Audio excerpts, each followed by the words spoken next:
नमस्कार. आजच्या व्हिडिओमध्ये मी तुम्हाला सांगणार आहे, आपली कुलदेवी आपल्यावर प्रसन्न आहे, ती आपल्या घरात जागृत अवस्थेत आहे, हे कसं ओळखायचं. वेगवेगळ्या लक्षणांद्वारा हे मी तुम्हाला सांगणार आहे. तेव्हा व्हिडिओ पूर्ण पहा. तत्पूर्वी चॅनलवर नवीन असाल तर सबस्क्राईब जरूर करा. साईडला एक घंटीचे बटन दिलेले आहे, ते सुद्धा प्रेस करा, म्हणजे चॅनलवर नवीन व्हिडिओ येतील ते तुम्हाला सर्वात प्रथम मिळतील.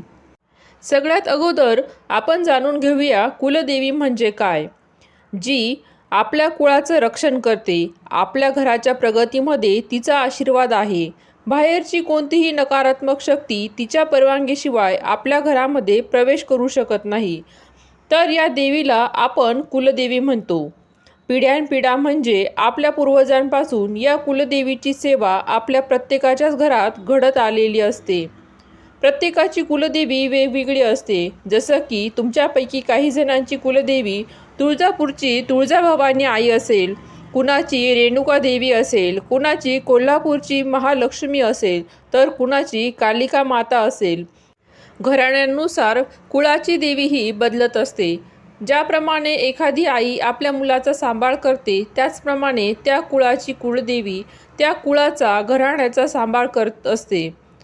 कुलदेवीला प्रसन्न करण्यासाठी आपल्याला कोणत्याही प्रकारची कठीण तपश्चर्या किंवा कठीण सेवा करावी लागत नाही, कारण कुलदेवी ही स्वयं सिद्ध स्वरूपच आहे. पिढ्यानपिढ्या आपल्या कुळातील व्यक्तींकडून तिची सेवा घडत आलेली असते. जर एखाद्या घरची कुलदेवी नाराज असेल तर आपल्याला अनेक संकेत मिळत असतात. तर त्या घरामध्ये वादविवाद होत असतात, घरामध्ये भांडणं होतात, घरामध्ये अजिबात शांततेचे वातावरण राहत नाही, संतान सुख प्राप्त होण्यासाठी अडचणी येत असतात, म्हणजेच अनेकांना अनेक वर्ष संतान प्राप्ती होत नाही. वेगवेगळ्या प्रकारच्या समस्या त्या घरामध्ये निर्माण होत असतात. अगदी साध्या सेवेने सुद्धा कुळदेवी प्रसन्न होते. त्यामुळे जेव्हा कुळदेवीचा वार असतो तेव्हा तिची आवर्जून सेवा करायला, म्हणजेच तिची साधी पूजा करायला, तिला नैवेद्य दाखवायला, तिच्यासमोर दिवा लावायला अजिबात विसरू नका. आपल्या देवघरात कुळदेवीचा टाक किंवा फोटो आवर्जून असावा. जशी आपल्या घरामध्ये आपली मोठी वडीलधारी माणसं आपल्याला सांभाळ करत असतात, त्याचप्रमाणे आपल्या कुळाचा सांभाळ करायला आपली कुलदेवी असते. वर्षातून एकदा का होईना आपण आपल्या कुळदेवीला गेलं पाहिजे. बरेच जण नवरात्रीत, दिवाळीत कुळदेवीला कुंकुमार्चन करत असतात. कुळदेवीच्या ठिकाणी आपल्या घरातील सर्व व्यक्तींनी सहकुटुंब गेलं पाहिजे, ज्यामुळे कुळदेवीचा आशीर्वाद आपल्या घराण्यावर कायम राहतो. त्याचबरोबर कोणताही कठीण प्रसंग जर आपल्यावर येणार असेल, एखादी आकस्मिक समस्या आपल्यावर येणार असेल, तर त्यापासून कुळदेवी आपले रक्षण करत असते. त्यासाठी आपण आपल्या देवघरामध्ये कुलदेवीचा मंगल कलश भरून ठेवायचा आहे. तुम्हाला यापूर्वीही सांगितलं आहे की कुळदेवीला प्रसन्न करण्यासाठी आपल्याला कोणत्याही प्रकारची कठीण तपश्चर्या किंवा कठीण व्रत करण्याची गरज नाही. मात्र वर्षभरामध्ये जी काही मंगल कार्य आपल्या घरामध्ये करतो आपण, तेव्हा किंवा एखादे बाळ जन्माला आल्यावर सर्वात प्रथम त्याला कुळदेवीच्या दर्शनासाठी घेऊन जायचे असते. आपण नवीन कामाची सुरुवात करतो त्या वेळेला मात्र आपण आपल्या कुळदेवीला ध्यानात ठेवलं पाहिजे, तिचं स्मरण केलं पाहिजे. नवीन गोष्टींची सुरुवात करण्यापूर्वी आपण तिचा आशीर्वाद घेतला पाहिजे. एवढंच केलं तरी पुरेसं आहे. आता मी तुम्हाला ती खास लक्षणं किंवा ते खास संकेत सांगते, ज्यावरून तुम्हाला कळेल की तुमची कुळदेवी तुमच्यावर प्रसन्न आहे, की तुमच्या घरामध्ये जागृत अवस्थेत आहे, ती तुमच्या घरामध्ये निवास करते. ज्या घरातील कुळदेवी त्या घराण्यावर, त्या कुटुंबावर प्रसन्न असते, त्या घरातील कोणत्याच कामांना कोणत्याही प्रकारची बाधा येत नाही. म्हणजेच त्या घरातील व्यक्तींना जे काही काम हातात घेतले ते काम पूर्णत्वास जात असते. काम थांबत नाही, त्यांना त्या कामामध्ये सफलता मिळते. ज्यांना काही कामांमध्ये अडचणी येत असतील, म्हणजे कितीही साधं काम असेल किंवा कोणत्याही गोष्टी करायला घेतली की त्यामध्ये अडचणी जर निर्माण होत असतील, तर तुम्ही समजून जा तुमची कुळदेवी तुमच्यावर नाराज आहे किंवा तुमच्याकडून तुमच्या कुळदेवीचे काहीतरी चुकत आहे. त्यामुळे काय करायचं, वर्षभरातून एकदा का होईना आपल्या कुटुंबाबरोबर कुळदेवीच्या ठिकाणी जाऊन यायचं आहे.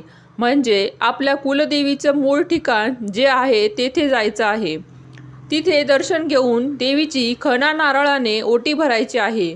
जर तुम्ही पहिल्यांदाच जात असाल तर ओटी भरण्यासाठी तांदूळ किंवा गहू घ्या. बांगड्या, टिकली, साडी, गजरा, शृंगाराचं सामान ओटीत घ्या. किंवा नवरात्रीच्या वेळी घरातील एखाद्या सदस्याने का होईना नवरात्रीची 9 दिवसांचे उपवास केले तरी भरपूर आहे.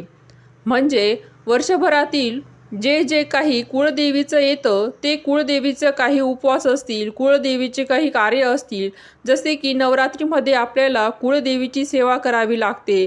चैत्र नवरात्रीमध्ये सुद्धा आपण कुळदेवीची सेवा करतो. शुक्रवार असतो तो कुळदेवीचा वार असतो.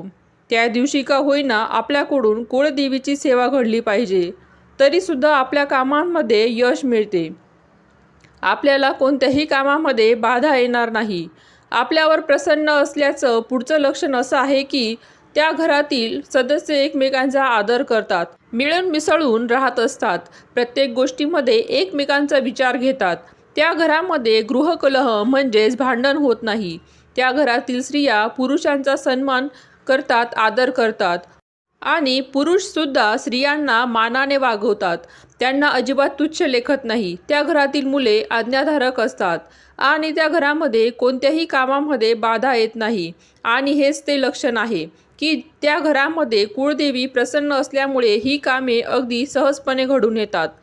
त्यानंतरचं पुढचं लक्षण असं आहे की ज्यावरून आपल्याला समजून जायचं आहे की कुळदेवी आपल्यावर प्रसन्न आहे. घरात आल्यावर आपल्याला जर अगदी प्रसन्न वाटत असेल, आपल्याला आपल्या घरात जर आल्यावर प्रसन्न वाटलं तर समजून जायचं आहे की कुळदेवीचा आशीर्वाद आपल्या कुटुंबावर, आपल्या घरावर आहे.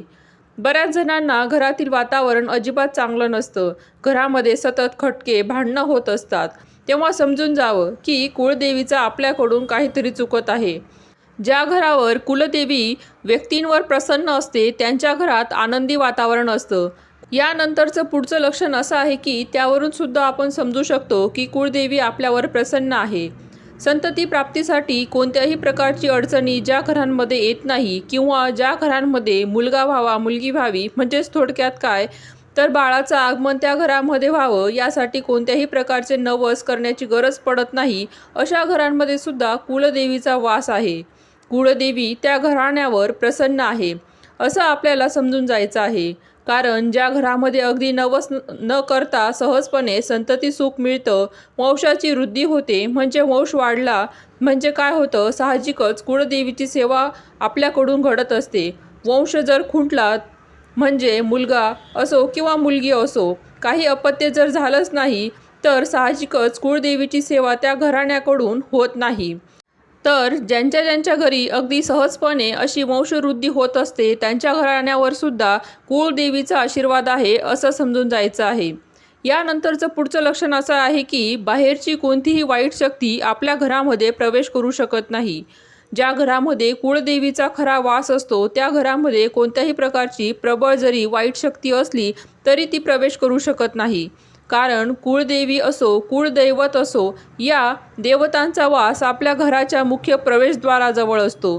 त्यामुळे कितीही प्रबळ शक्ती असली तरी कुणी कितीही आपल्या घरावर करणी, बाधा करण्याचा, वाईट करण्याचा प्रयत्न केला तरी देखील कुळदेवीच्या आशीर्वादामुळे, शक्तीमुळे ही वाईट शक्ती आपल्या घरामध्ये प्रवेश करू शकत नाही.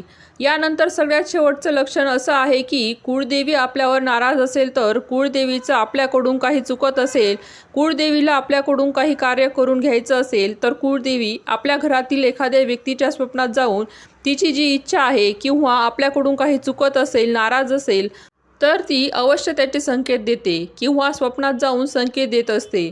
तर हा सुद्धा एक संकेत असतो की कुळदेवी आपल्यावर प्रसन्न आहे किंवा आपल्याकडून जर काही चुकत असेल तर त्याचे संकेतसुद्धा कुळदेवी नक्कीच देत असते. कारण कुळदेवी ही एक रक्षात्मक शक्ती आहे. त्या त्या कुळाचं रक्षण करण्यासाठी प्रत्येक कुळाची कुळदेवी ही वेगवेगळी असते. तर सगळ्यात सोपा आणि महत्त्वाचा नियम असा आहे की कुळदेवतांच्या बाबतीत, कुळदेवीच्या बाबतीत जर आपल्याला प्रत्येक कामामध्ये यश मिळावं असं आपल्याला वाटत असेल, आपल्या कोणत्याही कार्यामध्ये बाधा येऊ नये, आपल्या घराला कुणाची नजर लागू नये, आपल्याला संतती सुख प्राप्त व्हावे, म्हणजे ज्या ज्या गोष्टींमध्ये आपल्याला सुखाची इच्छा असेल किंवा ज्या ज्या गोष्टींमध्ये आपल्याला सुखाची इच्छा आहे किंवा ज्या ज्या गोष्टींमध्ये आपल्याला यश मिळावं असं वाटत असेल तेव्हा कुळदैवतांचं कोणतंही कार्य करताना अजिबात चुकायचं नाही. किंवा ज्या ज्या गोष्टी आपण नवीन कार्य सुरू करणार असू, तसेच लग्न समारंभ, वास्तुशांती, थोडक्यात सांगायचं झालं तर कोणत्याही महत्त्वाचं काम करताना कुळदेवीचा आशीर्वाद घ्यायला विसरू नका. तिचं स्मरण करायला विसरू नका. तिच्या भोवती एक नारळ फोडायला किंवा तिची ओटी भरायला विसरू नका. यापैकी तुम्ही काहीही केलं तरी कुळदेवी तुमच्यावर कधीच नाराज होणार नाही.